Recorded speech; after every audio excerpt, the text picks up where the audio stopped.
الرحمن الرحیم الحمدللہ رب العالمین وصلی اللہ علی محمد وآلہ الطاہرین ولعنۃ اللہ علی اعدائہم اجمعین الی قیام یوم الدین۔ موضوع گفتگو نماز جماعت کے مستحبات۔ اس سے پہلے کہ مستحبات کو بیان کیا جائے اس جانب توجہ دلائیں، جیسا کہ پہلے بھی توجہ دلائی کہ واجب وہ کام ہے کہ جس کا کیا جانا ضروری ہے، حرام وہ کام ہے کہ جسے انجام نہیں دینا ہے، مستحب وہ کام ہے کہ اسے اگر انجام دیا جائے تو بہتر ہے لیکن اگر انجام نہ دیا جائے تو گناہ نہیں ہے، مکروہ وہ کام ہے کہ اگر انجام نہ دیا جائے تو بہتر ہے لیکن اگر انجام دے دیا جائے تو گناہ نہیں، اور مباح وہ کام ہے کہ جس کا انجام دینا یا نہ دینا نہ واجب ہے، نہ حرام ہے، نہ مستحب ہے، نہ مکروہ ہے۔ البتہ اگر کسی مباح کام کو، مثال کے طور پہ پانی پینا مباح کام ہے، البتہ اس وقت تک کہ جب تک کہ اس پر جان کا دار و مدار نہ ہو۔ اگر جان جانے کا خطرہ ہے اور ہمیں یہ معلوم ہے کہ پانی نہیں پئیں گے تو موت واقع ہو جائے گی، ایسی صورت میں تو پانی پینا واجب ہے۔ لیکن فرض کریں کہ عام حالات میں نماز سے پہلے ہمیں ہلکی سی پیاس محسوس ہو رہی ہے، ایسی صورت میں پانی پینا واجب نہیں ہے، مباح ہے، لیکن اس مباح کام کو اس لیے انجام دیں تاکہ نماز سکون سے پڑھی جا سکے اور خداوند تبارک و تعالیٰ کی جانب توجہ رہے، تو ایسی صورت میں یہ مباح کام یعنی پانی پینا یہ بھی مستحب ہو جائے گا۔ بس اس ہماری گفتگو کا عنوان ہے مستحبات نماز جماعت، یعنی نماز جماعت میں وہ چیزیں کہ جن کا اگر نماز جماعت میں وہ چیزیں کہ جنہیں اگر انجام دیا جائے تو بہتر ہے لیکن اگر انجام نہ دیا جائے تو نماز جماعت باطل نہیں ہوتی یا نماز باطل نہیں ہوتی۔ مستحب ہے کہ امام جماعت صفوں کے بیچ میں ہوں۔ اب اس جانب توجہ رہے کہ فرض کریں کہ یہ ایک صف ہے یہاں سے لے کے یہاں تک، تو مستحب ہے کہ امام جماعت بیچ میں ہوں، لیکن اگر امام جماعت یہاں بھی ہوں اور یہاں سے جماعت سے اتصال ہو رہا ہو ادھر کھڑے ہو کے تو نماز ہو جائے گی، لیکن بہتر ہے کہا جائے گا کہ بیچ میں ہوں۔ اسی طریقے سے یہاں ہوں تبھی بھی جماعت ہو جائے گی لیکن بہتر ہے کہ بیچ میں ہوں۔ اسی طریقے سے مستحب ہے کہ صف سیدھی ہو۔ ہمارے الحمدللہ صفوں پر توجہ دی جاتی ہے، انڈیا پاکستان میں خصوصاً، تو یہ عمل اچھا ہے، لیکن اگر صف سیدھی نہ ہو، اب صف سیدھی نہ ہو سے مراد یہ کہ صف ہی تھوڑی سی آڑی ہو اور اتنی کم آڑی ہو کہ قبلے سے نہ ہٹ رہی ہو تو کوئی حرج نہیں۔ مثال اور اسی طریقے سے اگر کچھ افراد آگے ہوں کچھ پیچھے ہوں، کچھ آگے ہوں کچھ پیچھے ہوں، تو اس صورت میں بھی نماز جماعت ہو جائے گی، لیکن بہتر ہے کہ سب ایک لائن میں کھڑے ہوں اور سب سیدھی ہو، کوئی آگے پیچھے نہ ہو۔ اسی طریقے سے مستحب ہے کہ سب قریب ہوں اور ایک دوسرے کے کندھے مل رہے ہوں۔ البتہ ملنے سے قطعاً یہ مراد نہیں کہ بالکل جو ہے وہ ٹائٹ کھڑے ہو جائیں اور کندھے ایک دم سے سمٹ جائیں، بلکہ اتنا کافی ہے کہ دوسرا شخص بھی اللہ اکبر کہتے ہوئے یا نماز پڑھتے ہوئے یا کھڑے ہوئے اس طرح سے ہلکے سے ٹچ ہوتا ہو۔ لیکن اگر فاصلہ ہو تھوڑا سا، جیسے کہ پہلے توجہ دلائی کہ دو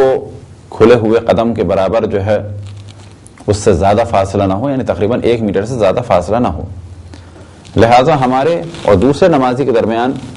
تھوڑا فاصلہ ہو، 1 بالش کا فاصلہ ہو، کوئی حرج نہیں ہے، اس سے بھی تھوڑا سا زیادہ فاصلہ ہو، کوئی حرج نہیں ہے، لیکن بہتر ہے کہ قریب سے قریب ہوں۔ اس بہتری کی ایک وجہ جو ہو سکتی ہے وہ یہ کہ نماز میں کسی قوم اور قبیلے کا اور رنگ کا اور اسی طریقے سے مال اور دولت کا کوئی سلسلہ نہ ہو، یعنی سب ایک ساتھ کھڑے ہوں اور کوئی کسی کے برابر میں کھڑے ہونے میں شرم محسوس نہ کرے اور ہر شخص اتنا قریب ہو کہ وہ ایک دوسرے سے ٹکرا رہا ہو۔ اور اسی طریقے سے ایک دوسری وجہ کہ اگر ہمارے برابر والے شخص کی نماز باطل ہو جائے اور اگر اس کے برابر والے شخص کی بھی نماز باطل ہو جائے تو فاصلہ اتنا کم ہو کہ کہا جائے کہ یہ 2 قدموں کے برابر نہیں ہے، یعنی ایک فرد کی وجہ سے بھی نماز کا سلسلہ منقطع نہ ہو، جماعت کا اتصال ختم نہ ہو، جماعت کا کانٹیکٹ ختم نہ ہو، اور اگر 2 افراد کی بھی نماز باطل ہو تو بھی نماز جماعت کا اتصال ختم نہ ہو، تو بہتر ہے کہ افراد قریب سے قریب ہوں۔ اگر امام جماعت کی اقتداء میں نماز پڑھنے والا فقط ایک شخص ہو تو یہ پیچھے بھی کھڑا ہو سکتا ہے، لیکن بہتر ہے، اور بعض مراجع فرماتے ہیں کہ احتیاط یہ ہے کہ یہ دائیں جانب کھڑا ہو۔ اب دائیں جانب کھڑے ہونے سے کیا مراد ہے؟ یعنی بالکل ساتھ ساتھ کھڑا ہو جائے؟ نہ، تھوڑا سا پیچھے کھڑا ہو۔ مثال کے طور پہ صف عام طور پہ اس صورت میں ہوتی ہے کہ جہاں ہمارے کھڑے ہونے کی جگہ ہے اس سے تھوڑا سا پیچھے ان کے سجدے کرنے کی جگہ ہے، لیکن اگر ایک نماز پڑھنے والا ہو تو وہ دائیں جانب یعنی رائٹ پہ کھڑا ہوگا اور تھوڑا سا پیچھے ہوگا، بالکل ساتھ ساتھ نہیں ہوگا۔ اب اگر اس کے بعد کوئی نماز پڑھنا چاہے تو وہ جب شریک ہوگا جماعت میں تو وہ امام جماعت کے پیچھے کھڑا ہوگا، کیونکہ جب نماز شروع ہوئی تھی تو اس وقت ایک شخص تھا اور سیدھے ہاتھ میں تھوڑا سا پیچھے کھڑا ہوا، اور دوران نماز کچھ لوگ آئے تو وہ امام جماعت کے پیچھے کھڑے ہوں گے۔ اسی طریقے سے اگر ایک مرد ہو نماز پڑھنے والا تو وہ سیدھے ہاتھ کی طرف کھڑا ہوگا اور خواتین امام جماعت کے پیچھے کھڑی ہوں گی۔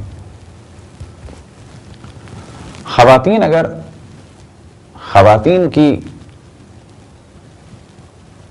نماز پڑھا رہی ہوں تو پہلے ہم نے توجہ دلائی کہ بہتر یہ ہے کہ خواتین کی بھی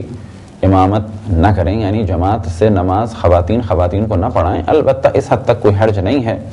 کہ ایک خاتون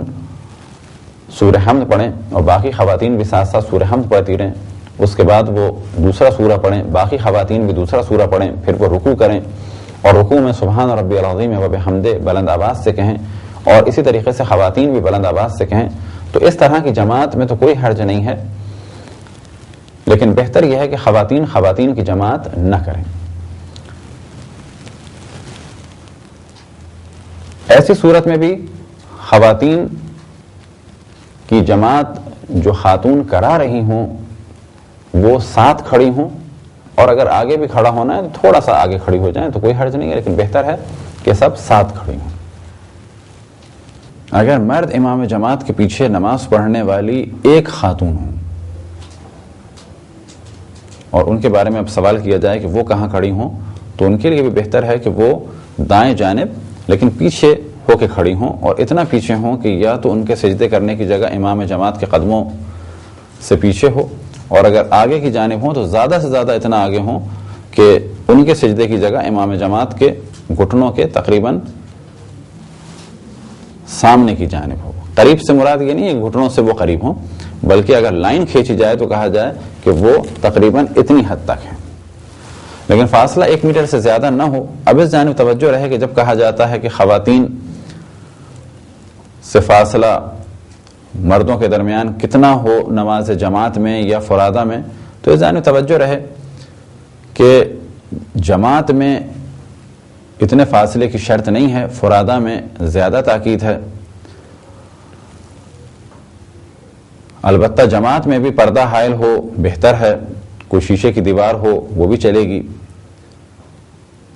البتہ شیشے کی دیوار نہ ہو تو بہتر ہے، لیکن پردہ ہو، کوئی قنات ہو، کوئی چادر ہو تو وہ تو ہر صورت میں بہتر ہے۔ لیکن خواتین چاہے محرم ہوں چاہے نہ محرم ہوں، حکم سب کا ایک ہی ہے۔ اب اس جانب بھی توجہ رہے کہ جو نماز پڑھنے والی خاتون ہیں بلا شک ان کے لباس کی بھی شرائط ہے کہ ان کا پردہ اس وقت مکمل ہوگا، اور اگر پردہ مکمل نہ ہو تو نہ ان کی نماز صحیح ہے، اور جب نماز صحیح نہیں ہے تو جماعت بھی ان کی صحیح نہیں ہوگی۔ امام جماعت کے لیے بہتر ہے یعنی مستحب ہے کہ وہ اس طریقے سے سورہ حمد اور سورہ کی تلاوت کریں کہ تمام نمازیوں تک آواز پہنچ سکے۔ البتہ یہ استحباب اس وقت تک ہے جب تک ایک نارمل طریقے سے آواز پہنچائی جا سکے تمام نمازیوں تک. لیکن اگر نمازیوں کی تعداد بہت زیادہ ہو اور ان تک آواز پہنچانا ممکن نہ ہو، یا یہ کہ ممکن ہو تو انہیں چیخنا پڑے، تو اگر یہ چیخنے والی کیفیت ہو، بہت زیادہ آواز ہو، تو اس سے تو نماز باطل ہو جائے گی. لیکن ایک عام حد میں جتنا نماز کی آواز کو بلند کیا جا سکتا ہے اتنا نماز کے دوران آواز کو بلند کیا جائے، البتہ وہ چیخنے والی کیفیت نہ ہو. خصوصاً آج کل کے دور میں تو لاؤڈ اسپیکر ہے اور آواز ہر جانب پہنچ جاتی ہے. یہ مسئلہ عام طور پہ پیش آتا ہے ان جگہوں پہ اس وقت نماز جماعت میں کہ جب لاؤڈ اسپیکر نہ ہو. اسی طریقے سے امام جماعت کے لیے مستحب ہے کہ جماعت مختصر ہو، بہت زیادہ طویل نہ ہو، اور تمام لوگوں کی کیفیات کو مد نظر رکھے. کچھ کو جلدی ہوتی ہے، کچھ کا بڑھاپا ہے. اسی طریقے سے ذکر رکوع اور سجود بھی مختصر ہوں، بہت زیادہ طویل نہ ہوں، کیونکہ بعض افراد ایسے ہیں کہ جو بہت زیادہ رکوع میں نہیں رک سکتے کہ بہت زیادہ سجدے میں نہیں رک سکتے. اسی طریقے سے رکوع اور سجدے کی رفتار بھی نارمل ہو. اس میں بھی بعض کمزوروں کو اور بیماروں کو مد نظر رکھا جائے. بس بہت زیادہ تیز رکوع اور سجدے نہ ہوں، اس میں بھی بوڑھوں اور بیماروں کو مد نظر رکھا جائے. اور اسی طریقے سے بہت زیادہ طویل بھی رکوع اور سجود نہ ہوں، اس میں بھی بوڑھوں اور بیماروں کو مد نظر رکھا جائے. البتہ اگر کوئی اپنی فرادہ نماز پڑھتا ہے اور اللہ سبحانہ و تعالیٰ کی جانب توجہ رہتی ہے، خضوع و خشوع رہتا ہے، تو اس کے لیے بہتر ہے کہ جتنا بھی طویل سجدہ کرے اور رکوع کرے اور قیام کرے، اس کے لیے بہتر ہے. لیکن نماز جماعت میں رکوع اور سجدے مختصر ہوں. اگر کوئی دوران نماز شریک ہونا چاہے تو اس کا طریقہ یہ ہے کہ اگر امام جماعت رکوع میں ہے اور ہمیں یہ خطرہ ہے کہ اگر ہم نے نیت کی تو اس دوران امام جماعت رکوع سے سر اٹھا لیں گے، تو یہاں پر طریقہ یہ ہے کہ یا اللہ کہہ کے امام جماعت کو توجہ دلائی جائے کہ میں رکوع میں شریک ہو رہا ہوں. یہ تو ہو گیا کام ہماری جانب سے. اب امام جماعت کے لیے مستحب کیا ہے؟ امام جماعت کے لیے مستحب ہے کہ اگر کوئی نماز میں شریک ہو رہا ہو تو جتنا عام طور پہ وہ رکوع کرتا ہے اتنا ہی رکوع اور کرے. مثال کے طور پہ اگر وہ ایک دفعہ امام جماعت رکوع میں کہتے ہیں سبحان ربی العظیم و بحمدہ، تو وہ ایک دفعہ اور کہیں سبحان ربی العظیم و بحمدہ. اور اگر وہ اس طرح سے رکوع کرتے ہیں سبحان اللہ سبحان اللہ سبحان اللہ سبحان ربی العظیم و بحمدہ، تو مستحب ہے کہ وہ اتنے ہی رکوع کے برابر اور ذکر کو بڑھائیں تاکہ وہ شخص یا دیگر افراد شریک ہو جائیں. لیکن اب یہاں سوال یہ پیدا ہوتا ہے کہ اگر اسی دوران پھر ایک شخص کہے یا اللہ اور پھر اس کے بعد ایک شخص کہے یا اللہ، تو کیا 10 15 دفعہ یا 20 دفعہ ہم ذکر کو بڑھاتے چلے جائیں؟ تو جواب یہ ہے کہ فقط ایک دفعہ ذکر رکوع کو بڑھایا جائے گا اس مقدار میں کہ جتنا وہ عام طور پہ ذکر رکوع کرتے ہیں، اس کے بعد مستحب نہیں ہے. ممکن ہے کسی کے ذہن میں سوال آئے کہ اس کے بعد بھی اگر پڑھا جائے تو بہتر ہے اور ثواب ملے گا اور شریک ہو جائیں گے لوگ جماعت میں، تو کہا جائے گا کہ اس وقت ایسی کنڈیشن میں شریک ہونے والے کی کیفیت کو نہیں دیکھا جائے گا کہ وہ شریک ہونا چاہ رہا ہے، بلکہ جو شریک ہو چکے ہیں، جو نماز پڑھ رہے ہیں، ان کو مد نظر رکھا جائے گا کہ ان کے لیے رکوع کا ذکر 15 یا 20 دفعہ یا 3 یا 4 دفعہ نہ ہو جائے، کیونکہ ان میں سے بعض کے لیے ممکن ہے کہ اتنا لمبا رکوع مشکل ہو. اب سوال یہ پیدا ہوتا ہے کہ اگر نمازی پسند کرتے ہوں لمبا رکوع اور لمبا سجدہ، تو ایسی صورت میں کوئی حرج نہیں ہے. رکوع لمبا بھی ہو اور سجدے بھی لمبے لمبے ہوں، کوئی حرج نہیں ہے. مثال کے طور پہ ایک جگہ 6-7 افراد مل کے جماعت پڑھ رہے ہوں اور سب اس بات کو پسند کرتے ہوں کہ یہ جو 2 افراد 3 افراد رہ گئے ہیں جماعت سے، یہ بھی شریک ہو جائیں. مثال کے طور پہ ہم سب نے ایک ایک کر کے وضو شروع کیا اور پہلے ہم نے وضو کر لیا، اس دوران 2-3 نے اور وضو کر لیا، ہم نے آ کے نماز کو شروع کر دیا اور پہلے سے ارادہ یہ تھا کہ کچھ لوگ جب وضو کر کے فارغ ہوں گے تو وہ ہمارے رکوع میں شریک ہو جائیں. اور سب اس بات پہ ایگری تھے اور سب کو یہ بات پسند تھی کہ جو آتا جائے شریک ہوتا جائے، اور اس طرح شریک کرنے کے لیے ہمیں 2 یا 3 یا 4 دفعہ سبحان ربی العظیم و بحمدہ، سبحان ربی العظیم و بحمدہ کہنا پڑا، اور اس پہ سب راضی تھے اور سب خوش تھے۔ تو ایسی صورت میں تو کوئی حرج نہیں ہے۔ لیکن اگر کچھ کے لیے مشکل ہو، یا عام طور پر اتنا لمبا ذکر رکوع اور سجدے کا لوگوں کے لیے مشکل ہو جاتا ہے، تو ایسی صورت میں مستحب ہے کہ جتنا رکوع کا ذکر امام جماعت کرتے ہیں عام طور پہ، اس کا دگنا ذکر کر دیا جائے۔ اب اگر کوئی یا اللہ کہے تو اس کے لیے ذکر رکوع کو مزید طویل نہ کیا جائے اور سر کو اٹھا لیں۔ مستحب ہے کہ امام جماعت اور ماموم کے درمیان بھی زیادہ فاصلہ نہ ہو۔ فاصلے سے مراد کھڑے ہونے کی جگہ نہیں ہے، بلکہ فاصلے سے مراد امام جماعت کے کھڑے ہونے کی جگہ اور ماموم کے سجدہ کرنے کی جگہ میں زیادہ فاصلہ نہ ہو۔ اسی طریقے سے اگر سوال کیا جائے کہ پہلی صف میں یا دوسری صف میں کون سی جگہ بہتر ہے کھڑے ہونے کے لیے، تو کہا جائے گا کہ پہلی صف کی جو سیدھی طرف ہے۔ اسی طریقے سے اگر سوال کیا جائے کہ پہلی صف میں کون سی جگہ بہتر ہے اور دوسری صف میں کون سی جگہ بہتر ہے، تو جواب دیا جائے گا کہ پہلی صف کے دائنی طرف یعنی رائٹ طرف کھڑا ہونے کا زیادہ ثواب ہے بہ نسبت لیفٹ کے۔ بس امام جماعت کے رائٹ میں کھڑا ہونا یعنی سیدھے ہاتھ کی جانب کھڑا ہونا مستحب ہے۔ مستحب ہے کہ پہلی صف میں اہل علم اور باتقوی افراد شرکت کریں۔ البتہ اس کے استحباب کی ایک وجہ تو خود ان کا مقام اور احترام ہے، اور دوسری وجہ یہ ہو سکتی ہے کہ پہلی صف کے افراد اگر اہل علم اور دیندار نہ ہوں اور مسائل فقہ سے آشنا نہ ہوں، تو اگر امام جماعت کے پیچھے 2-3 افراد ایسے کھڑے ہوں کہ جن کا وضو یا غسل صحیح نہ ہو یا ان کی نماز باطل ہو، تو یہ افراد سبب بنیں گے کہ باقی افراد کی نماز بھی باطل ہو اور جماعت سے نہ ہو سکے۔ بس مستحب ہے کہ پہلی صف میں اور خصوصاً امام جماعت کے پیچھے اہل علم اور دیندار اور پاک اور پاکیزہ اور متقی افراد کھڑے ہوں۔ مستحب ہے کہ جس وقت قد قامت الصلاۃ کہا جائے اس وقت نماز پڑھنے والے کھڑے ہو جائیں، یعنی قیام کی حالت میں آ جائیں۔ اتنا لیٹ نہ کیا جائے، مثال کے طور پہ قد قامت الصلاۃ کے بعد اللہ اکبر کا انتظار کریں یا امام جماعت کی نیت کا انتظار کریں، یہ عمل مناسب نہیں ہے، بلکہ بہتر ہے کہ جس وقت قد قامت الصلاۃ کہا جائے اسی وقت کھڑے ہو جائیں۔ اسی طریقے سے مستحب ہے کہ جب امام جماعت کی سورہ حمد مکمل ہو جائے تو نماز پڑھنے والے آہستہ سے الحمدللہ رب العالمین کہیں۔